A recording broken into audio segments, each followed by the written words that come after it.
श्रावण के महीने में क्यों हिंदू धर्म में सिंधारा दूज मनाई जाती है? किस लिए? आज पूरे भारत की भूमि पर कई माताएं हाथ में मेहंदियां लगाती हैं, चूड़ियां पहनती हैं, सुंदर चुनरी पहनती हैं, माँ पूजन करती हैं, माता का आराधना करती हैं। सिंधारा दूज, उसका कारण केवल इतना सा है। सिंधारा दूज का मतलब यह होता है कि चंचुला देवी जब 14 दिन तक शंकर और पार्वती अपने गुफा में से बाहर नहीं निकले शिव महापुराण के यजमान बनने के लिए, तब माता चंचुला देवी ने हाथ जोड़कर मां जगतजननी जगदम्बा को सुंदर वस्त्र, सुंदर चूड़ियां, सुंदर आभूषण माता के चरणों में ले जाकर समर्पित करे थे और कहा, मां इन चूड़ियों को जो मैं दे रही हूं, ये लाल चूड़ी, ये लाल श्रृंगार, ये लाल वस्त्र, जो लाल चूनर जो मैं प्रदान कर रही हूं, मां बस ऐसी कृपा कर दे कि तू इन चूनर को धारण करे और मेरा भी सौभाग्य, मेरा भी सुहाग अमर कर दे, बस इतनी कृपा मेरे ऊपर कर दे। वो सिंधारा दूज का महत्व है। आज भारत की भूमि की सभी माताओं को सिंधारा दूज का बहुत बहुत बधाई। माता पार्वती, मां जगतजननी आपके सुहाग को अखंड सौभाग्यवती बनाए, यही भगवान से प्रार्थना। श्रावण के महीने की श्रावण शिव महापुराण की कथा सुन रहे हो। एक बात दिल से बताना, जितनी सौभाग्यवती माताएं होती हैं, ये संक्रांति पर भी 13 चीजें दान करती हैं, 14 चीजें दान करती हैं। बीच में कोई 16 सोमवार का उद्यापन करेंगी तो भी सुहाग की सामग्री देंगी, उद्यापन करेंगी तो भी सुहाग की सामग्री देंगी, कोई कार्य करेंगी तो भी सौभाग्य की सामग्री देंगी। सौभाग्य की सामग्री का दान क्यों किया जाए? सौभाग्य सूचक वस्तुओं का दान क्यों किया जाए? सौभाग्य की वस्तुएं क्यों प्रदान करी जाती है, क्यों दी जाती है? उसका कारण क्या है?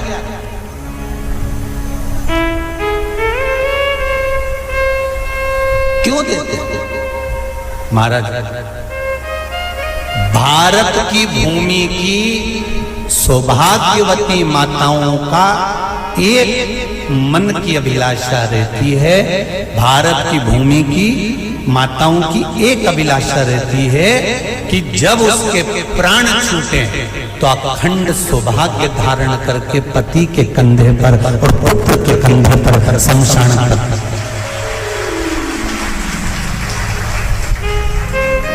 ये भारत की भूमि की माताओं की सोच, उनके मन का संकल्प, उनके मन का भाव।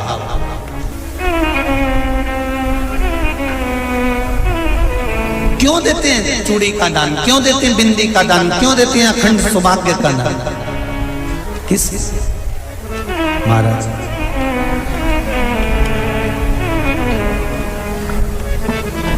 मेरे हाथों में भर भर के चूड़ी रहे,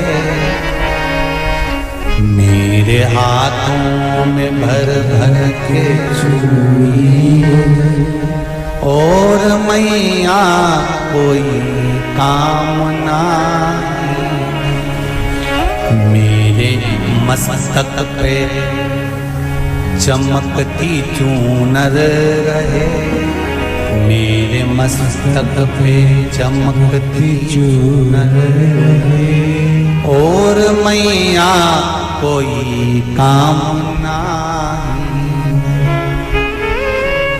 मेरी मांगों में भर भर के सिंदूर रहे, मेरी मांगों में भर भर के सिंदूर रहे और मैया कोई कामना नहीं।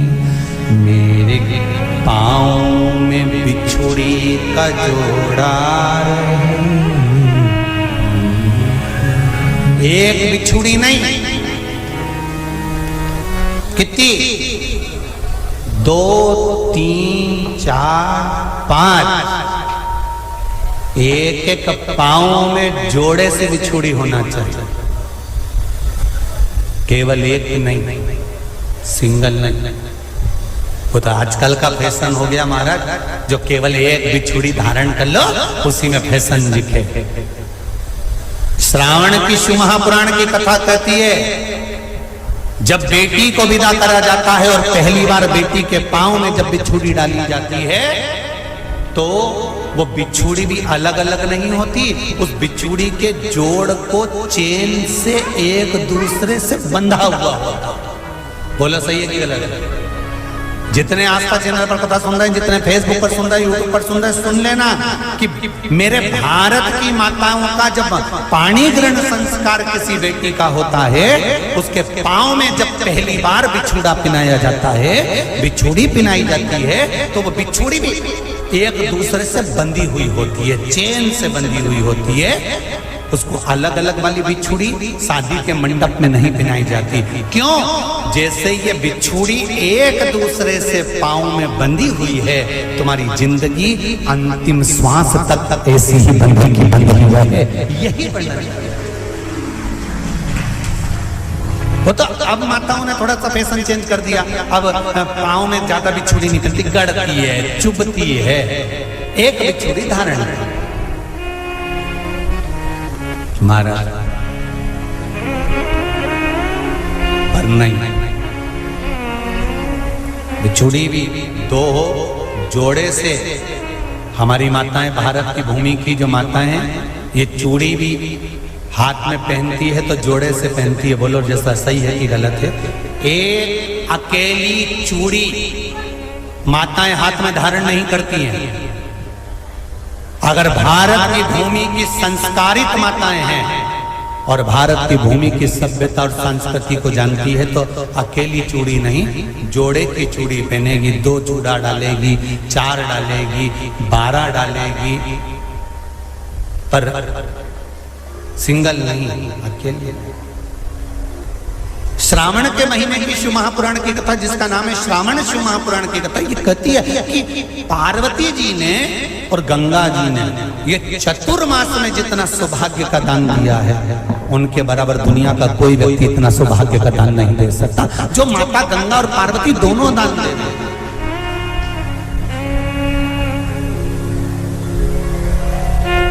प्रतिदिन दे रहे।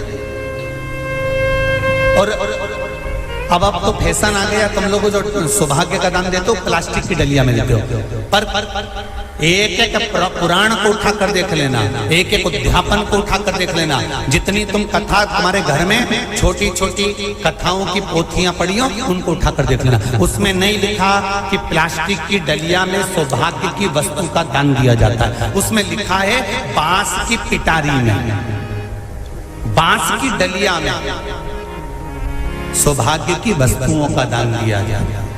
क्यों? क्योंकि बांस वंश की वृद्धि करता है, बांस सौभाग्य की वृद्धि करता है, और बांस अखंड सौभाग्य। जैसे बांस का पौधा बढ़ते चले जाता है, बढ़ते चले जाता है, उसी तरह बांस की डलिया में जब दान दिया जाता है, बांस की टोकनी में जब दान दिया जाता है, तो ये भाव रखा जाता है कि तुम्हारा सौभाग्य ऐसे ही बढ़ता रहे। पर अब थोड़ा सा फैशन चेंज हो गया, तो प्लास्टिक की डलिया, पर प्लास्टिक की नहीं। तो गंगा मैया और पार्वती मैया चतुर्मास के अंतर्गत जो त्योहार पड़ता है, चतुर्मास के अंतर्गत जो व्रत पड़ते हैं, ये किसी दूसरे के नहीं है। तीज का व्रत माता पार्वती का, छठ का व्रत माता पार्वती का, चतुर्थी का व्रत माता पार्वती का, ये सारे व्रतों की शुरुआत गंगा और पार्वती ने अपने बल से। बोलो हर हर महादेव। ये अपने बल से बनाना, अपने बल से। श्रावण के महीने में 3 जगह पर बेलपत्र, एक अशोक सुंदरी वाली जगह पर जिसकी डंडी का मुख जहां से पानी बहता है वहां रहे, बहुत ध्यान से सुनना। दूसरी बेलपत्र माता पार्वती जी का हस्त कमल जो जलाधारी है वहां, उसका डंडी का मुख अपनी ओर हो। तीसरी बेलपत्र शिवलिंग के ऊपर जिसका डंडी का मुख तुम जहां बैठे हो उससे ठीक विपरीत हो। अगर आप यहां बैठे हो तो डंडी का मुख उधर हो, आप यहां बैठे हो तो डंडी का मुख उधर हो, अपने विपरीत में डंडी का मुख हो। बेलपत्र चढ़ा देने के बाद 2 हाथ में जो तुम्हारे जल का पात्र है उसको बाबा को धीरे धीरे तीनों स्थान पर धार थोड़ी थोड़ी चढ़ाई है और फिर बाबा का आचमन कर कर आई है। कोई जिंदगी में बड़ी बीमारी निकलेगी ही नहीं। के महीने में एक नियम बनाना कि मैं 108 ये वस्तु शिव को समर्पित कर दूं। उसका कारण क्या है? तो स्कंद पुराण में लिखा है, शंकर भगवान को सावन के महीने में जब हम 108 कोई वस्तु समर्पित करते हैं तो शंकर उसको लाख और करोड़ों गुना कर कर हमको पूरे वर्ष में प्रदान कर देता है। इसलिए श्रावण महीने में 108 की महत्व